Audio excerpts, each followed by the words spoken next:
আজকে আমি খুবই মজার একটি ভর্তা তৈরি করব। ইলিশ মাছের মাথা আর লেজ একসাথে ভর্তা করব। এই জন্য আমি মাথা আর লেজটা একটু হলুদ, লবণ আর মরিচের গুঁড়া দিয়ে ভেজে নিব। একটু কড়া করে ভেজে নিতে হবে। মাথাটা বিশেষ করে একটু কড়া করে ভেজে নিতে হবে।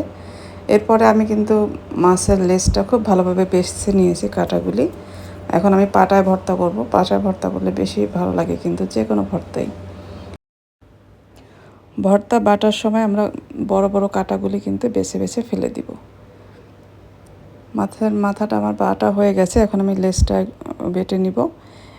বড় বড় কাঁটা দুই একটা থাকলে কিন্তু আমরা এভাবে বেছে ফেলে দিব। এখন আমি শুকনো মরিচ নিয়েছি, আগে টেলে নিয়েছিলাম মরিচটা। এখন লবণ আর শুকনো মরিচ দিয়ে আবার একটু বেটে নিব। এরপর আমি কাঁচা পেঁয়াজ দিব। এখানে চাইলে আপনারা পেঁয়াজটা একটু হালকা ভেজেও নিতে পারেন। কাঁচা পেঁয়াজ দিলে একটু আলাদাই মজা হয় কিন্তু ভর্তার। এই তো আমার বেটে নেওয়া হয়ে গেছে। এখন আমি এখানে সামান্য পরিমাণ সরিষার তেল দিব। সরিষার তেল দিয়ে মেখে নিলেই তৈরি হয়ে গেল খুবই মজার ইলিশ মাছের মাথা আর লেজ ভর্তা।